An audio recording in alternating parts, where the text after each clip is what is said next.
They laughed at her like she was invisible, like her degree and her years of sweat and sleepless nights meant nothing. The guard's voice cut through the lobby with the sharpness of a blade. Delivery entrance is around back. She froze for a fraction of a second, not because the insult surprised her she'd heard worse, but because today of all days, the timing was bitterly ironic. Today, the courthouse was not just a workplace, it was her new realm. She had been sworn in quietly that morning, her robe folded carefully in the judge's chamber upstairs, waiting for the moment she would step into her new life. But right here, in the harsh fluorescent light of the security checkpoint, she was still just another black woman to them, someone they could diminish, dismiss, degrade. She inhaled slowly, her chest tightening against the weight of memories she had tried to bury.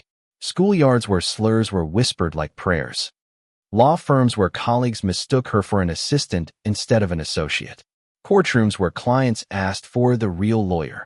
And now, here she stood, years of victories behind her, about to enter the most defining chapter of her career, yet still branded in the eyes of a stranger as less than. The guard leaned against the desk, eyes rolling with the lazy confidence of someone convinced the world bent in his favor. I said, deliveries go around back. You hear me.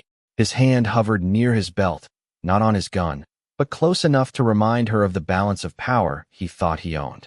Around them, people glanced away. A woman clutched her child's hand tighter. A man adjusted his tie and kept walking, pretending silence was neutrality. It wasn't. It was complicity, and she felt it burn. She squared her shoulders, pressing her voice into measured calm. I'm not here to deliver packages. She held up her identification card, the edges worn from years of use. I am here for official court business. But even as she spoke, she knew he wouldn't look at the ID, not really. His gaze slid over her face, her skin, the curls pulled neatly back, and he smirked, that cruel kind of smirk that thrived on the belief that no matter what she said, she'd always be beneath him. Oh, official business, he mocked, the words dripping with contempt. What is it today? Filing for child support? Traffic ticket? Which is it? His laughter echoed through the marble walls. A few bystanders chuckled nervously, not because it was funny, but because cruelty often demands an audience and silence feels like betrayal. Her stomach twisted, but not with shame, with fire. He didn't know. None of them knew. In less than an hour, she would take the bench for the very first time. She would wield authority not out of arrogance, but out of responsibility, out of duty to fairness and justice. And this man, this petty gatekeeper intoxicated by his thin veneer of power, would have to stand, rise, and call her Your Honor. For a moment, she considered unleashing the truth right there, to strip the smugness from his face with a single revelation. But then she remembered her grandmother's words. The loudest answer is dignity. The sharpest blade is patience. So she held her ground, her silence more defiant than any retort. He scoffed at her calmness. Figures. Attitude problem too. Just move along before I escort you out.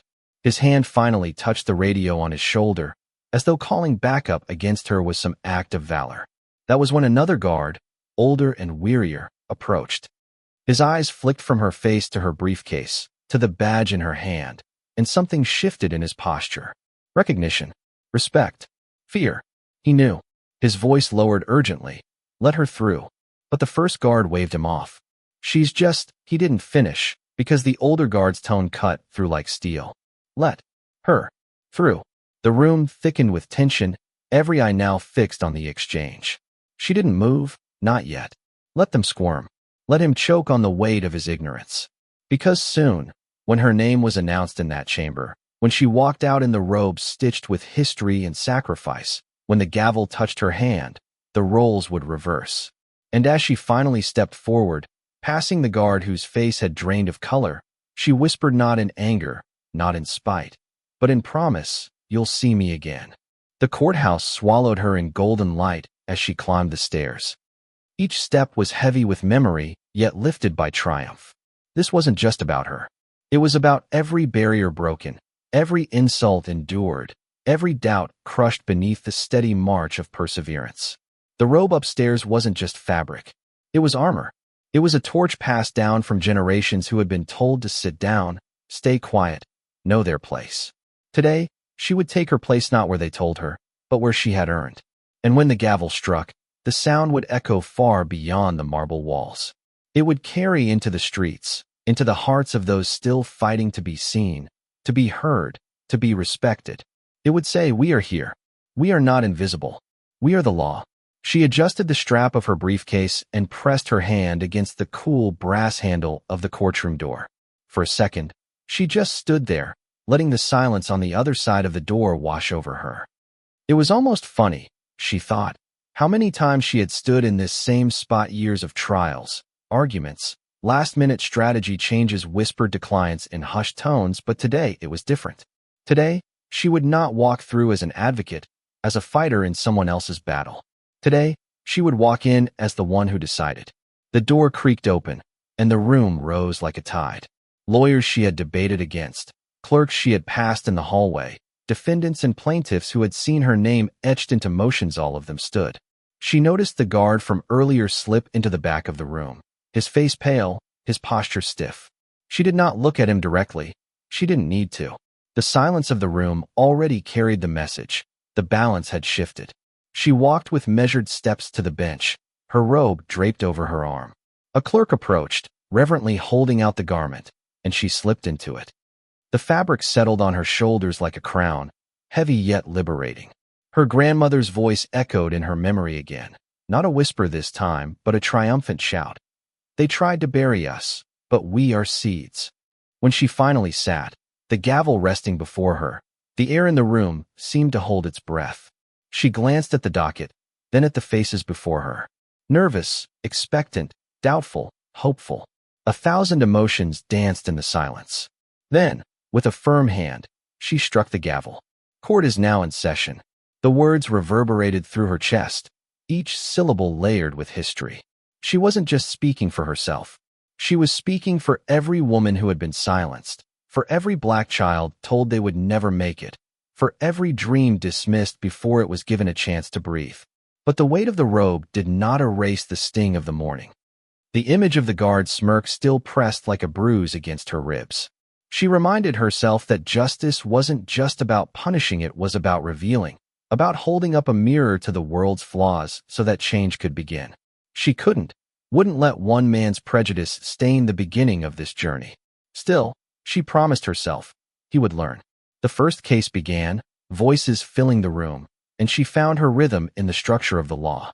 Objections, testimonies, exhibits, it was all familiar, but now she was the steady center around which it revolved. Each decision she made came with a gravity she could feel in her bones. Fairness, balance, truth. These were her weapons now, sharper than any insult, stronger than any dismissal. Hours passed like minutes, and by the time recess was called, the sun was angling through the high windows, spilling golden light across the bench. She rose, stepping into chambers where solitude replaced ceremony. She allowed herself a deep exhale, a quiet smile tugging at her lips. And then, there was a knock. The older guard, the one who had stopped his colleague, stood at the door. His hat was in his hands, his gaze lowered. "Your Honor," he began, his voice tentative. "I wanted to apologize for what happened earlier. It wasn't right." She studied him. His apology seemed genuine, carved from the lines of a man who had seen too much, perhaps stayed silent too often. She nodded slowly. "Thank you for saying that. It matters." He hesitated, then added, Not everyone gets it. But I do. I've got daughters. I don't want them to face that kind of thing." Her chest softened. For a moment, the walls between judge and guard, between power and uniform, seemed to thin. "Then teach them to stand tall," she said, "even when the world tries to make them small. Especially then." He nodded again, his eyes glistening, and left. But the morning's wound wasn't healed yet. She knew the one who had inflicted it still lurked, still carried his arrogance like a shield. She wasn't naive enough to think an apology from someone else could erase his smirk, his words. Change had to come from exposure, from accountability. And she knew, sooner or later, justice had a way of circling back. Later that afternoon, as the court reconvened, she noticed him again, stationed at the door. But this time, when her name was announced, his body jolted like he had been struck. "All rise for Judge Williams." The room obeyed. He obeyed. And though his lips pressed into a line, he said the words anyway. His voice cracked slightly, betraying the storm beneath his skin. She didn't smile. She didn't gloat. She simply looked at him, steady and unflinching, long enough for him to understand that dignity was not weakness and patience was not silence. It was power. When she spoke again, her words were not directed at him, but they carried enough weight to find him nonetheless. In this courtroom, respect is not optional. It is the foundation of justice. A hush fell over the room, and though her gaze had shifted back to the case at hand, everyone knew those words had been aimed like an arrow. That night, long after the cases were done and the robe hung carefully back in her chamber, she walked down the courthouse steps into the cool evening. The city buzzed around her, unaware of the quiet revolution that had just taken place inside those marble walls. She thought of her grandmother again, of the dirt roads and the worn hymnals, of the hands that had sown seeds she was now harvesting. She thought of the children she would someday inspire, the young women who might see her on the bench and believe, even for the first time, that it was possible. The bruise of the morning still lingered, but now it was fading, overshadowed by the brilliance of what had unfolded. The guard's insult had been sharp, but her victory was sharper. Not just because she had risen above it, but because she had transformed it into a lesson, a story that would ripple far beyond this day. She tightened her coat around her shoulders, the last rays of the sun painting the street in gold. Tomorrow, the battles would continue. Tomorrow, there would be more cases, more struggles, more moments where dignity would be tested. But tonight, she allowed herself a quiet triumph. She had stepped into her power not by shouting, not by fighting, but by standing tall when others tried to cut her down. And she knew, deep in her bones, that was the kind of victory that lasted. She woke the next morning to a silence that felt both heavy and bright. The city outside was already alive with car horns and hurried footsteps, but inside her apartment the air carried a rare stillness. She brewed her coffee slowly, watching the steam curl upward like a signal of some private victory. Yesterday had been monumental, but she knew better than to believe one day, one robe, one gavel could erase centuries of prejudice. What it could do, however, was mark a beginning. Her phone buzzed. Messages flooded in, congratulations from colleagues, proud words from old professors, warm notes from family spread across the country. But one stood out. It was from her law school mentor, a woman who had told her years ago, "The law will not love you back, but it will respect you if you fight hard enough." The text read, "I saw the news. You made it. But now, be ready, he'll test you harder than ever." She sipped her coffee and nodded to herself. She didn't need the warning, but she welcomed the reminder. Already, she could hear the voices of doubt echoing in the city. She's too young. She's too black. She's a woman. She doesn't belong on that bench. Those voices weren't new, and they didn't scare her. What mattered was the other voice, the one that had carried her through long nights of study, through humiliations in courtrooms, through the sting of yesterday morning. That voice whispered, "You belong because you earned it." When she arrived at the courthouse, the routine of the day had already begun. Lawyers clutched folders, defendants shuffled nervously, clerks hurried with papers. Yet, as she entered, there was a subtle shift. Heads turned. Whispers stirred. She was not just another lawyer climbing the steps anymore. She was the one who sat at the top. She caught sight of the younger security guard, the one who had mocked her. His posture was different today, stiff but subdued, his gaze darting away when hers landed on him.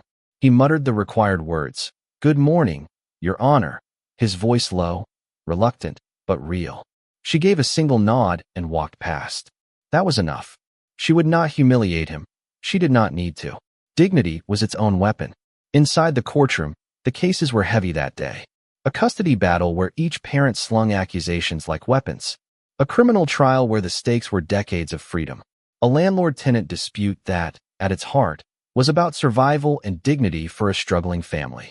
She listened carefully, asked questions with precision, and rendered decisions grounded in fairness. But under it all, she felt the weight of expectation pressing from every side. During recess, one of the clerks leaned in and whispered, "Your Honor, the press is outside. They're waiting." Of course they were. She had known this day would come. Yesterday, it had been whispers in the courtroom. Today, it was headlines. She adjusted her robe, inhaled slowly, and stepped outside. The flash of cameras hit her like lightning, reporters shouting questions, microphones thrust forward. "How does it feel to be the first black woman appointed to this bench?" one shouted. She paused. That was the question everyone wanted. She could have offered a polished answer, a careful string of words that spoke only of pride and progress. But she thought of the guards' insult, of the laughter that had echoed in that marble lobby, of the countless others who had faced worse with no robe to shield them.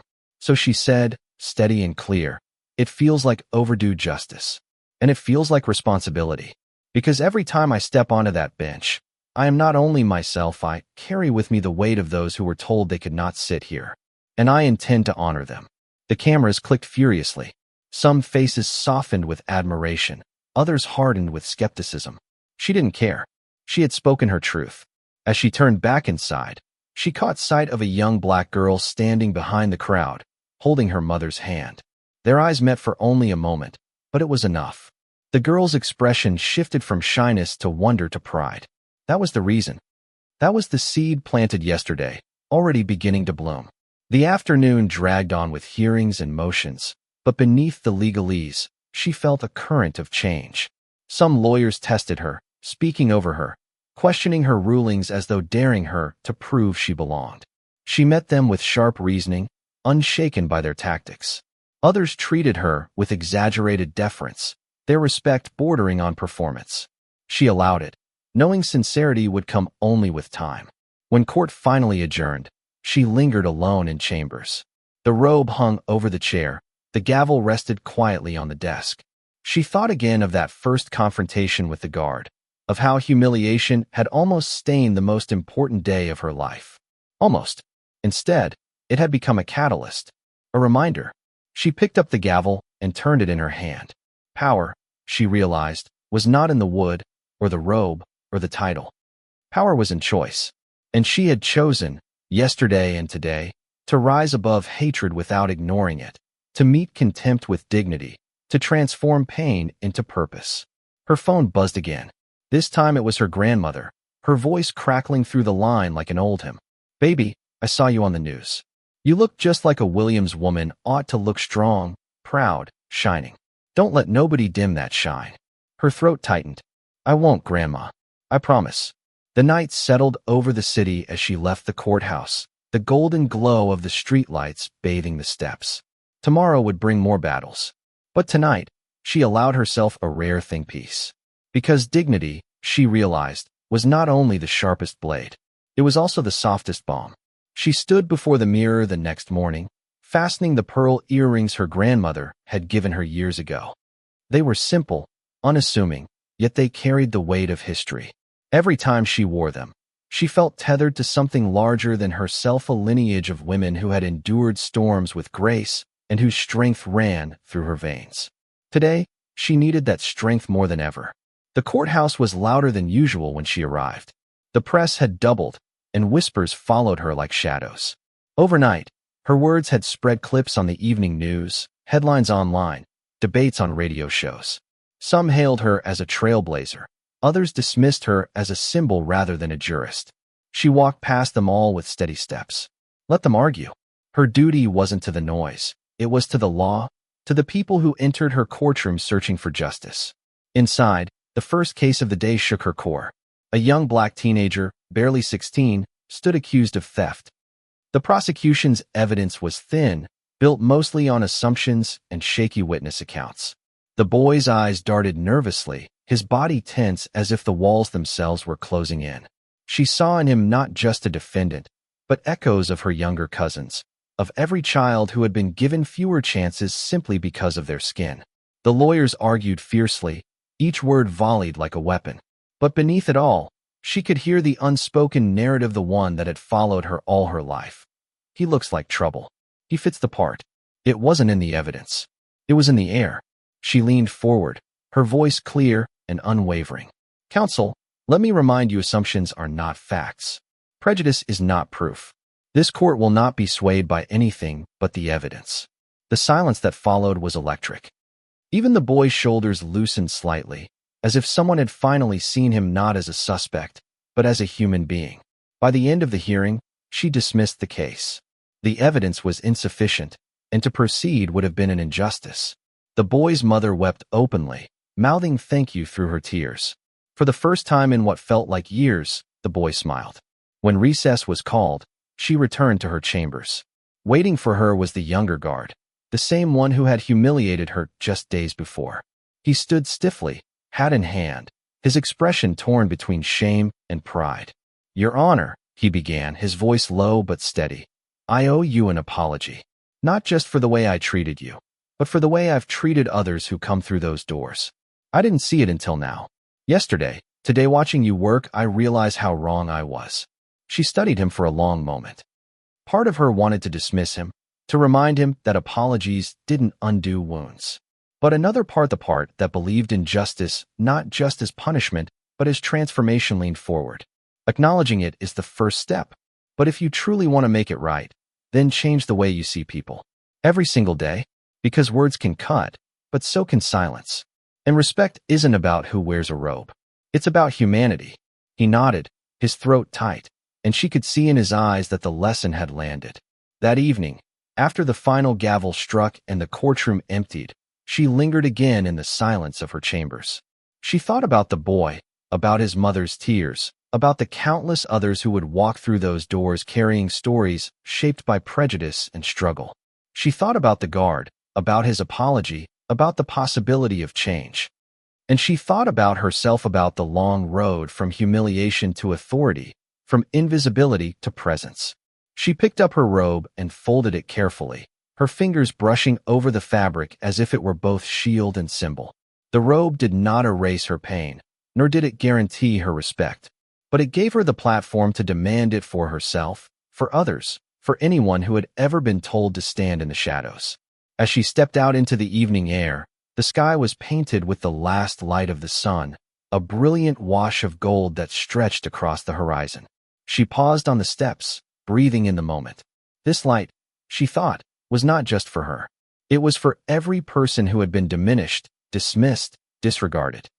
It was proof that dignity could outshine cruelty, that justice could outlast hatred. Her grandmother's words came back to her once more, as steady and sure as the heartbeat in her chest. "They tried to bury us, but we are seeds." She smiled, her gaze lifting to the horizon. "And now," she whispered, "we bloom." With that, she descended the steps, the golden light at her back, the future unfolding before her, uncertain, uncharted, but hers to shape. And as the city moved around her, unaware of the quiet revolution still echoing in the marble halls behind, she knew this was not the end of her story. It was only the beginning. Thank you for listening. If you find it interesting, please like and subscribe to follow the next stories.